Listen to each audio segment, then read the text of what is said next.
और दीपावली से पहले ही दिल्ली का दम घुटने लगा है। दिल्ली की आबोहवा बहुत ज्यादा खराब हो चुकी है। दिल्ली के आनंद विहार में AQI 350 के पार पहुंच गया है, जो कि बेहद खराब श्रेणी में आता है। आपको बताते चले, रविवार की तुलना में 90 अंक कम है, लेकिन सेहत के लिए यह भी बेहद खराब है। पिछले सप्ताह हवा की गति धीमी होने के कारण दिल्ली की हवा बेहद खराब हो गई थी और अब तेज हवा के कारण इसमें सुधार आया है, लेकिन अभी भी यहां हवा का स्तर बेहद चिंताजनक बना हुआ है। सरकार की तरफ से कई ठोस कदम उठाए जा रहे हैं, लेकिन इसके बावजूद भी हवा की गुणवत्ता में कोई सुधार होता हुआ दिखाई नहीं दे रहा। पटाखों पर पूरी तरह से बैन लगा दिया गया है और अभी ये वो वक्त है जब दिवाली गुजरी नहीं है, चूंकि दिवाली के वक्त अमूमन ज्यादा प्रदूषण दिल्ली में देखने को मिलता है। हालांकि हर बार की तरह इस बार भी पटाखों पर बैन है, लेकिन तस्वीर जो सामने आई है वो बहुत डरा देने वाली भी है। अब इसी खराब आबोहवा से जो बीमारियां हैं उनका खतरा भी बढ़ रहा है। खास तौर पर बच्चों से लेकर बुजुर्गों तक इस वक्त सेहत को लेकर ज्यादा खतरा बना हुआ है। दिवाली से पहले ही दिल्ली की हवा जहरीली हो गई है।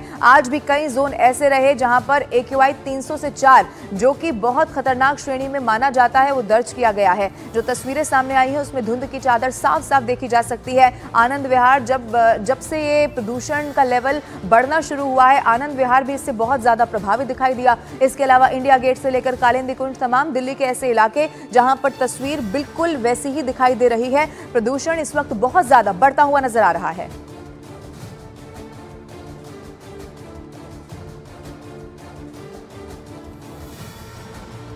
अब आपको दिखाते हैं दुनिया के उन शहरों की कहानी क्या कहती है जहां पर दिल्ली जैसी प्रदूषित हवा हो गई थी, लेकिन उन्होंने प्रदूषण के खिलाफ लड़ाई जीत ली। अब सबसे पहले ग्राफिक्स के जरिए आपको समझाने की कोशिश करते हैं और इसमें सबसे पहले बीजिंग की हम बात कर लेते हैं। बताया जाता है कि बीजिंग में भी दिल्ली में जिस तरह के इस वक्त हालात है, वैसे ही हालात बीजिंग में भी बन गए थे, लेकिन वहां पर बताया गया कि हवा गंभीर लेवल तक प्रदूषित हो चुकी थी, इतनी कि लोगों की जान पर बनाती, यानी कि बीमारियां फैलती। उसके बाद कोयले के इस्तेमाल को पूरी तरह से घटा दिया गया बीजिंग में। आपको यह भी बता दें, कार्बन उत्सर्जन बढ़ाने वाली गाड़ियों में बीजिंग में कमी की गई जब प्रदूषण ज्यादा बढ़ने लगा। इसके अलावा स्वच्छ ईंधन को अपनाने के कड़े उपाय यहां पर किए गए और इस तरह से जो प्रदूषण है उस पर कंट्रोल किया गया। परंपरागत तरीकों से बढ़ रहे जो प्रदूषण थे उस पर लगाम लगाया गया। इसके अलावा 100 मीटर ऊंचे स्मोक टावर लगाए गए, यानी कि तमाम तरीके जिनसे इस वक्त हम भी सीख ले सकते हैं, क्योंकि दिल्ली में जो आबो हवा है वो बहुत ज्यादा खराब हो चुकी है। दुनिया के ऐसे कई सारे देश हैं, सिर्फ बीजिंग ही नहीं है, जिनमें हम सीख ले सकते हैं। इन शहरों ने न केवल प्रदूषण के खिलाफ जंग लड़ी है, बल्कि इसका स्थायी समाधान भी खोज निकाला है।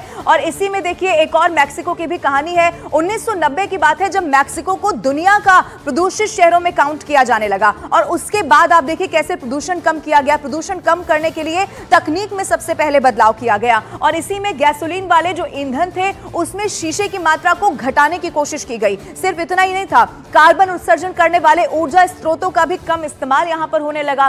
फिर प्रदूषित इलाकों में कई ऑयल रिफाइनरी ऐसी रही जिनको बंद कर दिया गया। स्वच्छ ईंधन के विकल्पों को अपनाने पर जोर दिया गया, जिससे कि पोल्यूशन को कम किया जा सके। ठोस प्लान और लगातार जो सख्त कदम उठाए गए उससे प्रदूषण यहां पर कंट्रोल हो सका। और इससे ऐसे वक्त में आपको बताना जरूरी इसीलिए क्योंकि दिल्ली के लिए भी इन शहरों से सीख ली जा सकती है।